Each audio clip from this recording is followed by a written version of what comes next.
दोस्तों हम सब ने स्पाइडरमैन को न्यूयॉर्क की बिल्डिंग्स के बीच में स्विंग करते देखा है। उसका मजाक, उसका स्वैगर और उसका नेवर गिव अप एटीट्यूड हम सबको इंस्पायर करता आ रहा है। क्या आपने कभी सोचा है कि जब पीटर पार्कर बूढ़ा हो जाएगा तो क्या होगा? आज मैं तुमको पीटर पार्कर के एक ऐसी यूनिवर्स की स्टोरी सुनाने वाला हूँ जिसको सुनने के बाद तुम इतने दुखी हो जाओगे कि तुम मार्वल को एक अलग ही पॉइंट ऑफ व्यू से देखने लगोगे।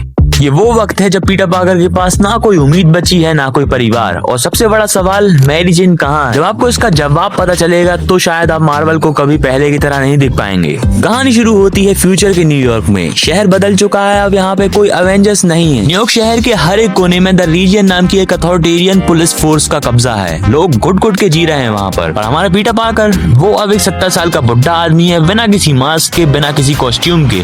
वो एक छोटी सी फूलों की दुकान में काम करता है। उसे हर जगह एमजे की याद ही आती रहती है। पुराने ट्रोमास और एमजे की याद उसको दिन भर सताती रहती है। गुस्से ही बातें करता रहता है। क्यों? क्योंकि पीटर ने सालों पहले ही स्पाइडरमैन बनना छोड़ दिया है। अपनी पुरानी संदूक के अंदर उसने अपना पूरा कॉस्ट्यूम दफन कर दिया है और अब वो स्पाइडरमैन बिल्कुल नहीं बनता, क्योंकि उसके मन में ये बात बैठ गई है कि स्पाइडरमैन ने उसको सिर्फ और सिर्फ दर्द ही दिया है। लेकिन दोस्तों अब आते हैं हम कहानी के उस मोड़ पे जिसने इस कॉमिक को पूरे इंटरनेट पे वायरल कर दिया। अभी हाल ही में आपका दिमाग बोल रहा होगा कि एमजे कहाँ है? क्या वो पीटर को छोड़कर चली गई? पीटर एक दिन एमजे की कवर पर बैठकर रोता है और हमें फ्लैशबैक में दिखाया जाता है एमजे का अंत। इस यूनिवर्स की मैरी जेन हुई थी भयानक कैंसर से। जानने वाली बात यह है कि ये कोई आम कैंसर नहीं था, ये था पीटर पार्कर की वजह से। मैरी जेन की शादी हुई थी पीटर पार्कर से और पीटर पार्कर के शरीर में जो रेडियो एक्टिव वेनम पाया जाता है, पीटर पार्कर के अंदर की उसी रेडियो एक्टिव वेनम ने एमजे की ले ली। पीटर पार्कर एमजे की वजह क्यों बना वो मैं तुमको बताता हूँ। पति पत्नी के बीच के फिजिकल रिलेशनशिप ने इन दोनों को एक दूसरे से जोड़ दिया था। दिक्कत वाली बात ये है कि पीटर पार्कर तो एक सुपर ह्यूमन था, पर मैरी जेन तो एक नॉर्मल ह्यूमन थी ना, बिल्कुल अपने जैसे।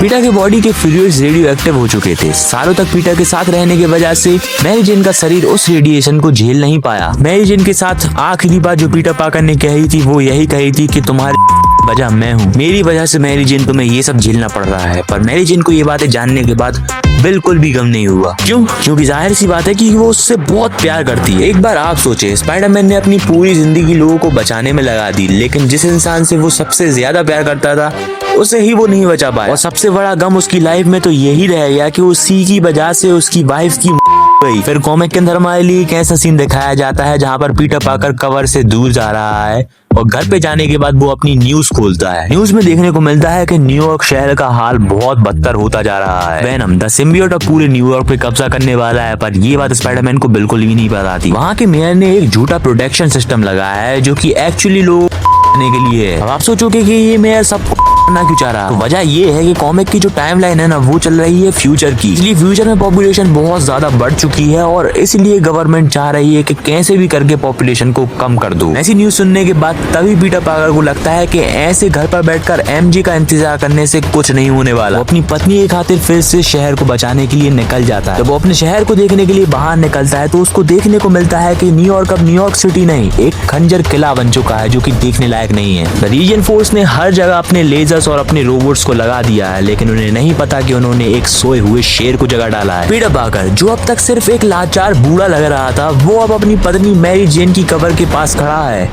वहाँ बिजली कड़क रही है, वहाँ पर बारिश हो रही है और पीटर अपने हाथों से मिट्टी हटा रहा है। क्यों? क्योंकि उसने वर्षों पहले एक original red and blue suit MJ के साथ ही दफन कर दिया था। वो सूट सिर्फ कपड़ा नहीं, वो उसकी जिम्मेदारी थी, वो उसका दर्द था। वो सूट निकाले टाइम पीटर के मन में एमजे की एक आवाज गूंजती है और वो आवाज थी गो गेट देम टाइगर। अगर आपको याद हो तो अपने मेन यूनिवर्स में भी एमजे ने यही बात पीटर पार्कर को कही। पीटर सूट पहनता है, उसके जिस्म की हड्डियां चटर पटर कर रही हैं, उसकी पीठ में दर्द है, पर जैसे ही वो मास्क लगाता है पीटर पार्कर गायब हो जाता है और वापस आता है वो पुराना द अमेजिंग स्पाइडरमैन। लेकिन ये वो मजाकिया स्पाइडी नहीं है जो हमारे लिए मूवीज में देखने को मिलता है। ये वो स्पाइडरमैन है जिसके पास अब खोने को कुछ नहीं है। और दोस्तों याद रखना, the most dangerous man is the one who has nothing to lose. बाद में न्यूयॉर्क का मेयर पीटर को रोकने के लिए सिनर 6 को भेज देता है। इनमें स्कॉर्पियन, इलेक्ट्रॉन और क्रेवन जैसे पुराने दुश्मन हैं जो अब और भी ज्यादा खतरनाक और पागल हो चुके हैं। एक सीन में स्कॉर्पियन पीटर पर हमला करता है ये सोचकर कि बूढ़ा स्पाइडी कमजोर होगा। पीटर उसे इतनी बुरी तरह पीटता है कि स्कॉर्पियन को समझ आ जाता है कि उसने मौत को बुलावा दिया है। वो एक बिल्डिंग से दूसरी बिल्डिंग पर स्विंग करता है, पर इस बार उसकी स्विंग में वो स्मूथनेस नहीं है बल्कि एक रॉ पावर है। हर पंच में पीटर अपनी पुरानी वर्षों की गुस्सा निकाल रहा है, अपनी एमजे को खोने का गुस्सा, शहर की हालत का गुस्सा और अपने किस्मत का गुस्सा। और इस यूनिवर्स में सबसे बड़ा मुकाबला होता है स्पाइडरमैन का वेनम के साथ। वेनम ने हजारों सिम्बियोट की आर्मी तैयार कर रखी है ताकि वो पूरे शहर को हाइव माइंड बना सके। लोग चीख रहे हैं, तबाही मची है, पीटर अकेला है, उसके चारों तरफ दुश्मन है, पर वो डरता नहीं है। वो हर एक सिम्बियोट को चीरते हुए आगे बढ़ता है। वो अपने वेब शूटर्स का नहीं बल्कि अपने दिमाग और अपने एक्सपीरियंस का यूज करता है। लड़ाई के बीच में वेनम उसे कहता है, तुम बूढ़े हो चुके हो पीटर, तुम हार जाओगे।